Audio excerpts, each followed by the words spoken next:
जय हिंद दोस्तों, मैं हूं श्री बाबू कुमार। आप सभी को स्वागत करता हूं अपने यूट्यूब चैनल पर। दोस्तों, आज हम आपके लिए इंग्लिश 100 मार्क्स वन चैप्टर का हम ऑब्जेक्टिव कुछ मुख्य ऑब्जेक्टिव लेकर आए हैं।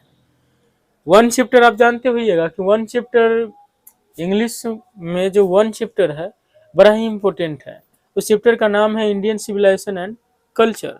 भारतीय सभ्यता और संस्कृति के बारे में उसमें वर्णन किया हुआ है। और वर्णन कौन किया हुआ है? तो महात्मा गांधी। आप जानते होइएगा कि महात्मा गांधी का हमारे देश में कितना बड़ा रोल है ना। हमारे देश को आज़ाद कराने में इनका बहुत बड़ा रोल है। बहुत ये महत्वपूर्ण व्यक्ति है हमारे देश के लिए, ये है ना। जब महात्मा गांधी की बात आती है तो और भी क्वेश्चन ज़्यादा इंपॉर्टेंट हो जाता है। इसलिए एग्जाम में 1 से 2 क्वेश्चन फर्स्ट चैप्टर से आपको पूछा ही जाता है।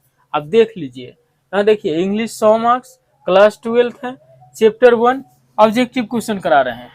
देखिए, my experiment with truth was written by, my experiment with truth was written by, यह जो है देखिए माई एक्सपेरिमेंट विथ ट्रूथ आप जानते होइएगा महात्मा गांधी का ऑटोबायोग्राफी है ना। यह जो है सत्य के साथ मेरा प्रयोग, सत्य के साथ मेरा प्रयोग, यह जो है किसके द्वारा लिखा गया है? तो आप जानते हैं कि यह महात्मा गांधी के द्वारा लिखा गया है। महात्मा गांधी का यह क्या है? ऑटोबायोग्राफी है। My experiment with truth was written by हो जाएगा क्या? महात्मा गांधी। मतलब सत्य के साथ मेरा प्रयोग, यह महात्मा गांधी के द्वारा लिखा गया है। आगे देखिए, दूसरा नंबर क्वेश्चन है, the world famous attic civilisation is in, the world famous attic civilisation is in, मतलब वर्ल्ड फेमस अटारी सभ्यता है ना। एटिक सिविलाइजेशन का मतलब होता है अटारी सभ्यता, मतलब वर्ल्ड फेमस, पूरी दुनिया में प्रसिद्ध। कौन सी अटारी सभ्यता है? तो यह जो है ग्रीस, यानी ग्रीस में है। The world famous attic civilisation is in Greece, विश्व प्रसिद्ध अटारी की सभ्यता ग्रीस में है। देखिए आगे क्वेश्चन नंबर, तीसरा नंबर क्वेश्चन देखिए, कहा जा रहा है viewed large cities as snares and useless income branches.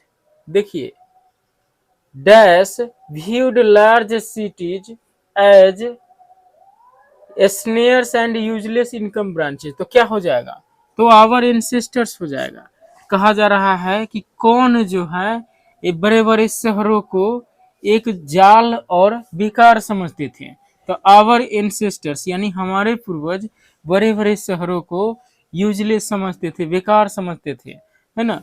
वे जाल की तरह एक समझते थे कि वह एक जाल की तरह है जिसमें लोग जाकर फंस जाता है ना। और जो है यूजलेस समझते थे, मतलब बेकार। तो क्या हो जाएगा? Our ancestors. यहाँ पे अगर आपको देगा, यहाँ पे फिल इन द ब्लैंक्स रहेगा, मतलब रिक्त स्थान रहेगा। और जो है दे देगा कि viewed large cities as snares and useless income branches. तो यहाँ पे क्या हो जाएगा? आवर एंसेस्टर्स हो जाएगा, जो ऑप्शन नंबर कितना में है? डी में है। ऑप्शन नंबर डी मारिएगा, यानी आवर एंसेस्टर्स यानी हमारे पूर्वज। पहले हमारे पूर्वज जो हैं वह बड़े बड़े शहरों को एक जाल और बेकार की तरह समझते थे। 4 नंबर देखिए, 4 नंबर में कहा जा रहा है dash were satisfied with a small village. अब कौन थे जो छोटे छोटे गांवों से भी संतुष्ट थे? तो इसका भी आंसर हो जाएगा आवर एंसेस्टर्स। आवर एंसेस्टर्स यानी हमारे पूर्वज, इसमें हो जाएगा our ancestors. Our ancestors were satisfied with a small village, मतलब हमारे पूर्वज छोटे छोटे गांवों से ही बहुत संतुष्ट थे, समझे। तो our ancestors were satisfied with a small village हो जाएगा, ऑप्शन नंबर बी में है।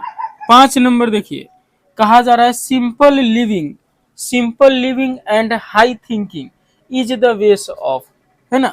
Simple living and high thinking is the base of, मतलब सादा जीवन और उच्च विचार, यह किसके सभ्यता का आधार है? तो जरा देखिए, ईरानियन सिविलाइजेशन तो हो नहीं सकता है। सादा जीवन और उच्च विचार हमेशा इंडियन का रहा है और इंडियन का ही होगा, आगे भी इंडियन का ही होगा। तो Indian civilisation and culture, Indian civilisation and culture यानी भारतीय सभ्यता और संस्कृति का ही यह आधार रहा है, सादा जीवन और उच्च विचार। तो ये simple living and high thinking is the base of क्या हो जाएगा, इंडियन सिविलाइजेशन एंड कल्चर हो जाएगा, याद कर लीजिएगा। आगे देखिए 6 नंबर क्वेश्चन देखिए। 6 नंबर क्वेश्चन कहा जा रहा है pharaoh where rulers of ancient, तो एंशिएंट इजिप्ट हो जाएगा। देखो फैरो जो था वह जो है प्राचीन मिस्र के, इजिप्ट मतलब होता है मिस्र, प्राचीन मिस्र के शासक थे। यानी pharaoh were rulers of ancient क्या हो जाएगा, इजिप्ट। दूसरा 7 नंबर क्वेश्चन देखिए। Indian glory is that it is, Indian glory भारतीय गौरव यह है कि इट इज इमूवेबल, मतलब यह अचल है। भारतीय गौरव जो है ना यह अचल है। 8 नंबर देखिए। 8 नंबर में कहा जा रहा है dash was a spiritual leader then a politician, मतलब कौन थे जो एक राजनीतिज्ञ से ज्यादा आध्यात्मिक नेता थे। तो यहाँ इसका ऑप्शन हो जाएगा क्या, ऑप्शन नंबर सी हो जाएगा। Mahatma Gandhi was a spiritual leader then a politician, मतलब महात्मा गांधी राजनीतिज्ञ से ज्यादा, राजनीतिक से ज्यादा जो है, राजनीतिज्ञ से ज्यादा वह एक आध्यात्मिक नेता थे। कौन, तो Mahatma Gandhi. Mahatma Gandhi was a spiritual leader then a politician, आध्यात्मिक नेता थे तब ना उनका जो है क्या था, मुख्य चीफ वेपन्स क्या था, सत्य और अहिंसा, सत्य और अहिंसा, ट्रूथ एंड नॉन वायलेंस उनका जो है ना मुख्य हथियार था। चलिए आगे देखिए 9 नंबर क्वेश्चन देखिए। 9 नंबर क्वेश्चन में कहा जा रहा है is known as the father of the nation और बापू, मतलब किनको जो है फादर ऑफ नेशन या बापू के नाम से जाना जाता है, यानी राष्ट्रपिता और बापू के नाम से। तो आप जानते हैं कि Mahatma Gandhi is known as the father of the nation और बापू, यानी महात्मा गांधी को राष्ट्रपिता या बापू के नाम से जाना जाता है।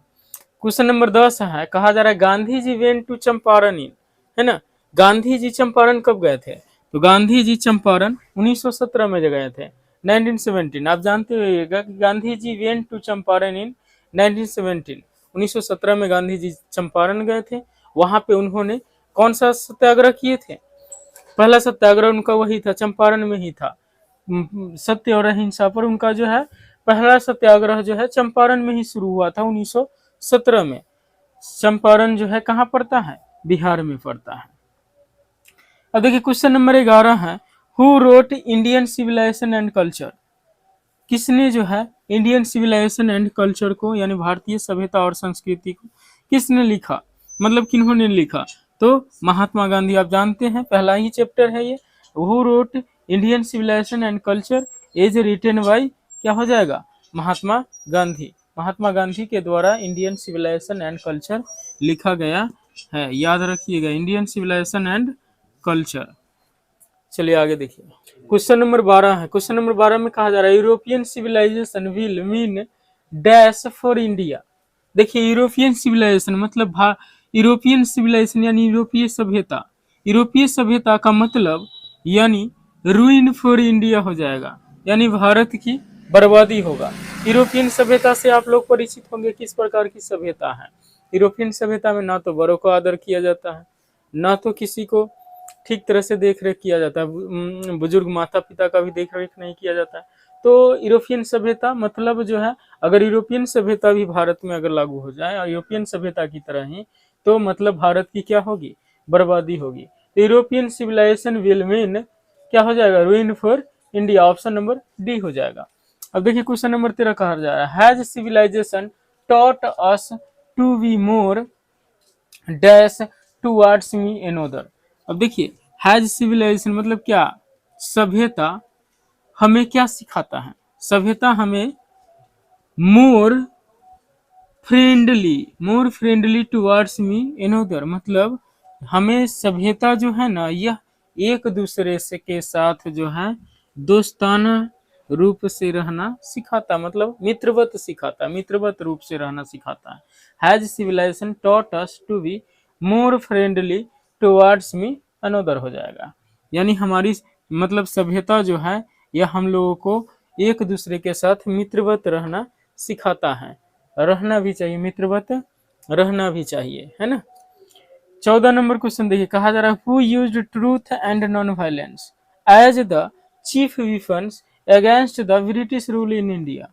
मतलब भारत में ब्रिटिश शासन के विरुद्ध जो है किन्होंने सत्य और अहिंसा को अपना मुख्य हथियार बनाकर प्रयोग किया था। तो कौन थे वो? महात्मा गांधी थे, एम गांधी, यानी महात्मा गांधी जी जो थे वह जो है भारत में क्या किए थे, भारत में अपना अंग्रेजी शासन के खिलाफ जो है सत्य और अहिंसा का प्रयोग, मतलब अपने सत्याग्रह में सत्य और अहिंसा का प्रयोग किया करते थे। मतलब उसी के बल पर जो है उन्होंने अंग्रेजों को क्या कर दिया, भारत से खदेड़ कर भगा दिया। उनका मुख्य विपन्स था, चीफ विपन्स, चीफ विपन्स है ना, क्या था, तो ट्रूथ एंड नॉन वायलेंस, यानी सत्य और अहिंसा, महात्मा गांधी जी का। ले आगे देखिए, क्वेश्चन नंबर 15 देखिए, कहा जा रहा है who dominated Indian politics from 1958 to 1948, है ना। कौन थे जो भारतीय राजनीति में 1915 से 1948 तक छाए रहे। तो आप लोगों को याद होगा कि एम गांधी यानी महात्मा गांधी, महात्मा गांधी जी जो थे भारतीय राजनीति में 1915 से 1948 तक छाए रहे। उन्हीं के कारण जो है मतलब पूरी तरह से वो इन्वॉल्व थे 1915 से 1948 तक के समय में। और उस युग, उस काल को जो है 1915 से 1948 तक के समय को गांधी युग के नाम से जाना जाता है। वो इतना इसमें सक्रिय थे कि उस समय को 1915 से 1948 तक के समय को गांधी युग नाम ही दे दिया गया। तो who dominated Indian politics from 1915 to 1948 क्या हो जाएगा, एम गांधी हो जाएगा। आगे देखिए 16 नंबर में कहा जा रहा है the civilization India, the civilization India has, the civilization India has evolved is not to be beaten in the world each form। the civilization India, India है या इंडिया ही है। the civilization India has evolved is not to be beaten in the world each form। देखिए कहा जा रहा है कि भारतीय सभ्यता, भारतीय सभ्यता ने, भारतीयों ने अपना इस प्रकार जो है अपने सभ्यता का विकास किया है जो दुनिया में उसका कहीं भी मात नहीं दिया जा सकता। ये कहाँ से लिया गया, इज फॉर्म, तो कौन से लिया गया था, इंडियन सिविलाइजेशन एंड कल्चर, भारतीय सभ्यता और संस्कृति से ही लिया गया। आप लोग भारतीय सभ्यता और संस्कृति से परिचित होंगे। इसको जो है दुनिया में कहीं भी मात, इस सभ्यता को कहीं भी मात नहीं दिया जा सकता है, मतलब कोई मात नहीं दे सकता है। इस तरह हम लोगों का सभ्यता का विकास ही हुआ है। तो ये हमने आपको 16 मुख्य क्वेश्चन कराए, बाकी कुछ तो आप जानते होइएगा। जैसे जो है date of birth, Mahatma Gandhi का डेट ऑफ बर्थ आप जानते होइएगा। तो date of birth, date of birth है ना, गांधी जी का जो है डेट ऑफ बर्थ आप जानते होइएगा क्या होता है, 2 अक्टूबर 1969 उनका जन्म था। डेथ आप जानते होइएगा महात्मा गांधी का डेथ मतलब मृत्यु उनका कब हुआ था, तो मृत्यु निधन हुआ था 30 जनवरी 1948 को हुआ था। ये सब महात्मा गांधी जी का है। महात्मा MAHATMA महात्मा गांधी जी का डेट ऑफ बर्थ है 2 अक्टूबर 1969 लिख दिए, 1869 है, 2 अक्टूबर 1869 है। और डेथ है उनका 30 जनवरी 1948 है। और भी आप जानते होइएगा, और भी कुछ जो है उनके पिता का नाम जानते होइएगा। इनका फुल नेम था गांधी जी का मोहनदास करमचंद गांधी, इनका फुल नेम था। ये सब आप जानते होइएगा। इनके पिता का नाम था, फादर्स नेम, इनके पिता का नाम था करमचंद गांधी, करम KARAM करमचंद गांधी। तो ये सब बातें आप जो है याद रखिएगा। ये सब बेसिक बातें हैं, आप लोगों को याद होगा ही। तो ठीक है दोस्तों, इस तरह जो है ये पहला चैप्टर से जो भी मुख्य क्वेश्चन पूछा जा सकता था वो हमने आपको करा दिया है। अब जो है आपको करना क्या है, इस वीडियो को 2 बार 3 बार देख जाइए, रिवीजन कर लीजिए, आपको याद ही हो जाएगा ये क्वेश्चन, और इस तरह पूछा जाएगा तो आप बना लीजिएगा। ठीक है दोस्तों, तो जो है अगर वीडियो अच्छा लगे आपको तो हमारे चैनल को सब्सक्राइब जरूर कर लीजिएगा, अपने दोस्तों में शेयर कीजिएगा, है ना। अपने दोस्त लोगों से भी हमारे चैनल को सब्सक्राइब करा दीजिएगा, क्योंकि जब ही हम ये वीडियो डालेंगे आपके दोस्त के पास भी और आपके पास भी आसानी से पहुंच जाएगा, और इसका फायदा आप बहुत जल्द ले सकते हैं, क्योंकि अब परीक्षा भी नज़दीक आ गया है आप लोगों का। तो खूब मेहनत कीजिए, जी जान लगा के मेहनत कीजिए, और इस साल जो है खूब अच्छा नंबर उठाइए। धन्यवाद।